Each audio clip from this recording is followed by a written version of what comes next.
Quelles sont vos 4 prochaines priorités pour passer au niveau supérieur en tant qu'entrepreneur? Le grand challenge d'entrepreneurs et ceux aussi qui veulent se lancer est de déterminer quelles vont être vos prochaines priorités. Oui, qu'est-ce que je dois faire maintenant? C'est quoi le problème que je dois résoudre dans ma progression, dans mon évolution?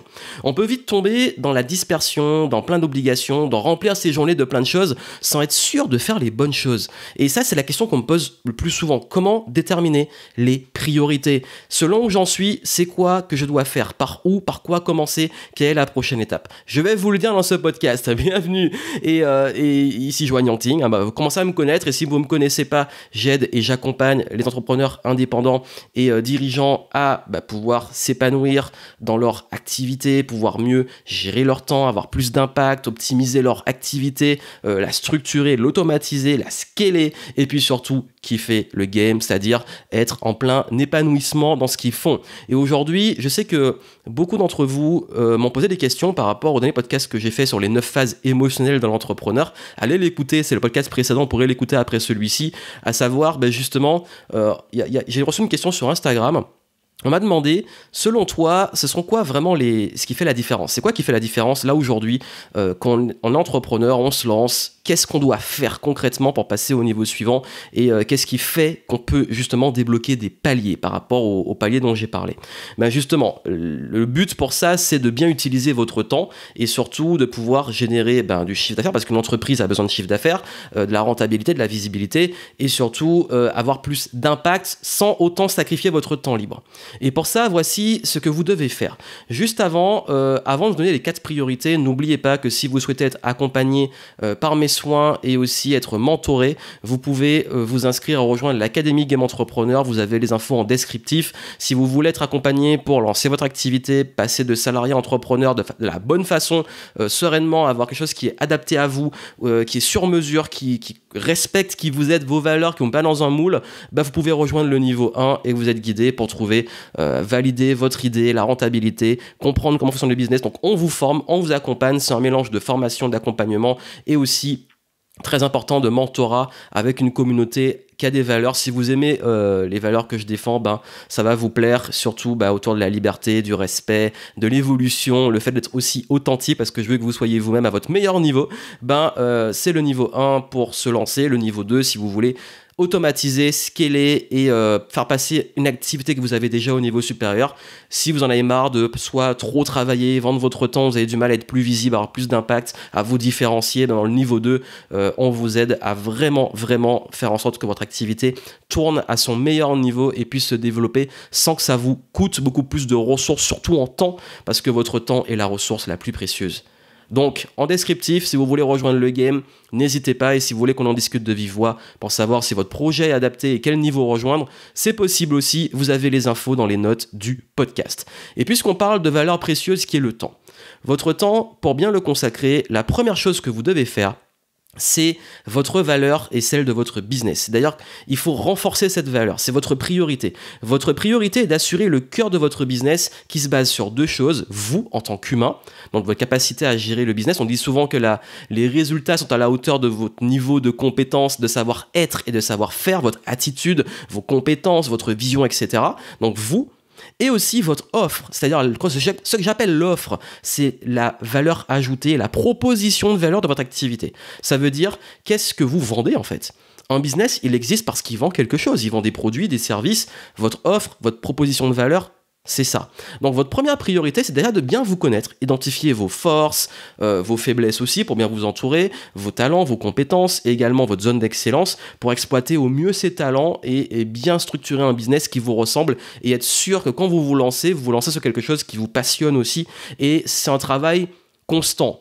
Soit travail sur soi, vous allez l'avoir toute votre vie parce qu'on n'a pas fini d'apprendre, d'évoluer, de se remettre en question et aussi, surtout, et c'est très important, de savoir être à sa place, donc c'est-à-dire être toujours aligné par rapport à ses valeurs, ses ambitions, son épanouissement personnel. Mais aussi votre offre, parce qu'il va falloir que votre offre soit toujours au top, qu'elle soit différenciante, qu'elle se vende. Votre priorité quand vous commencez, c'est de vendre cette offre, de la valider, d'être sûr qu'il y a un marché, que les gens sont prêts à payer, de vous différencier des concurrents, de faire en sorte que l'offre devient de mieux en mieux pour vos clients, de fidéliser vos clients, bref. Ça, c'est votre première priorité. Ensuite, la deuxième, c'est la force de vente. Parce que oui, il y a votre offre, et cette offre, il faut qu'elle rencontre le marché, il faut qu'elle rencontre des clients. Donc, cette offre, il faut la vendre. Et comment vous la vendez ? Et vendre, c'est beaucoup de la confiance. C'est-à-dire, pourquoi les clients vont vous choisir vous et pas les concurrents ? En quoi et pourquoi ils devraient vous faire confiance ? Qu'est-ce qui fait qu'on vous fait confiance, vous ? Et bien entendu, il faut être visible, il faut communiquer, il faut diffuser votre message, parce que si personne n'est au courant de la super offre que vous avez, ça va être difficile. Donc pas besoin de multiplier vos efforts partout, de faire plein de choses sur tous les réseaux. Vraiment, en termes de force de vente, il vaut mieux focaliser sur une stratégie cohérente, ciblée et identifier, donc ça demande un petit peu de test, oui, mais identifier ce qui va bien marcher pour vous et faire de la vente une obsession. Et quand je dis la vente, c'est pas juste vendre pour vendre. Pour moi, la vente, c'est autant avec l'offre qui est déjà validée et qui est bonne, qui apporte de la valeur, et puis derrière, de faire en sorte que vous puissiez avoir des clients, et derrière, la vente n'est pas finie que quand le client il a payé. Il faut que ces clients soient contents, qu'ils soient fidèles et qu'ils reviennent et qu'ils parlent de vous en positif. Parce que votre force de vente, c'est aussi votre réputation, c'est votre branding, c'est ce qui va se dire, c'est la réputation que vous allez créer. C'est pour ça que et j'aime pas trop en parler parce que je préfère parler des choses constructives, mais c'est pour ça aussi que j'ai un peu du mal, surtout dans le domaine du web marketing et tout, du mensonge, des gens qui trompent, qui font des faux témoignages, des fausses parutions médias, qui s'inventent une vie et tout.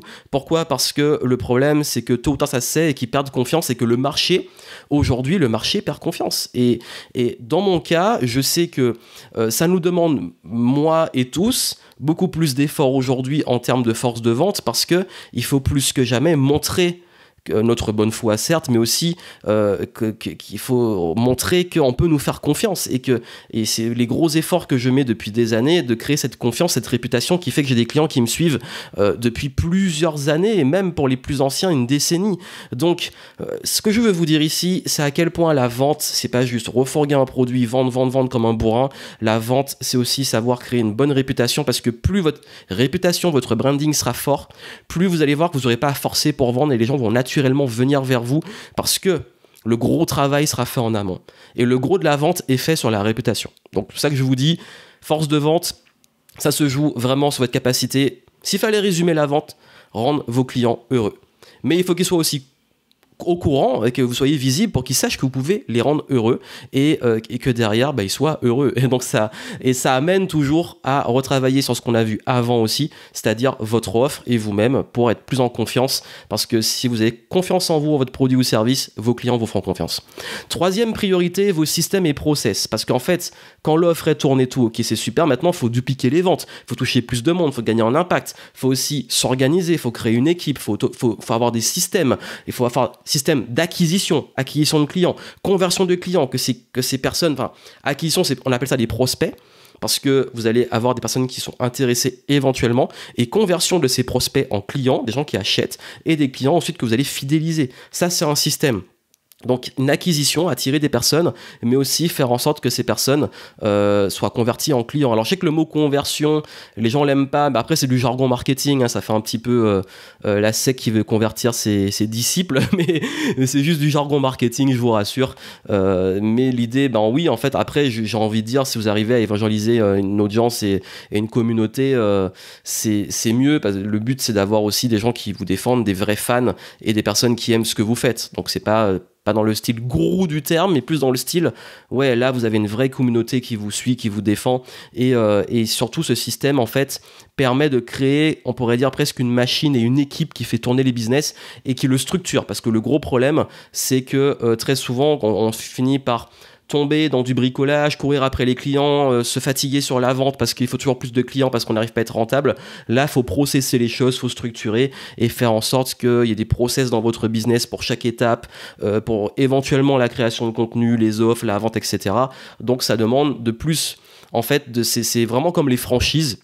Les fast-food, tout ça, ils ont des process, ils ont des fonctionnements. Votre business, c'est pareil. Il faut qu'il y ait des process de fonctionnement. Comme ça, en fait, vous n'êtes plus vous êtes plus dans le business, vous êtes sur le business. Et là, quatrième étape, optimisation et scalabilité. Ça veut dire quand le système est en place, quand les process sont en place, c'est de faire tourner à plus grande échelle. Donc, suivre ces chiffres, comprendre. Il y a un petit peu de mathématiques, il y a un petit peu de science pour savoir sur quel levier s'appuyer, tester des choses, balancer la sauce sur ce qui fonctionne et en fait faire tourner la machine et faire en sorte que ça marche mieux. Ça demande des chiffres, ça demande du management, ça demande également aussi une vision de savoir comment on développe les choses, où on veut aller et de pouvoir arriver à plus grande échelle, peut-être créer des nouvelles gammes d'offres, différents modèles économiques, enfin dans le modèle économique, c'est-à-dire différentes sources de revenus, bref, c'est au cas par cas, mais c'est de l'optimisation et de la scalabilité, donc pour avoir un impact à plus grande échelle. Donc ça, c'est la quatrième priorité. Donc vous avez compris, première chose, travail sur vous et sur vos offres. Deuxième, votre force de vente et votre réputation. Troisième, système et process. Quatrième, optimisation et scalabilité. Le gros problème, c'est que les gens zappent ça. Par exemple, allez vouloir avoir un système automatisé, juste des systèmes, mais l'offre, elle n'est pas viable, elle intéresse personne, ou alors vous voulez absolument, je sais pas, optimiser, alors que vous avez un système qui est cassé, qui n'est pas optimisé, et du coup, en fait, vous voulez automatiser quelque chose qui est cassé, donc forcément vous avez une passoire et vous perdez beaucoup d'argent. C'est des exemples, donc c'est comme vouloir courir avant de savoir marcher.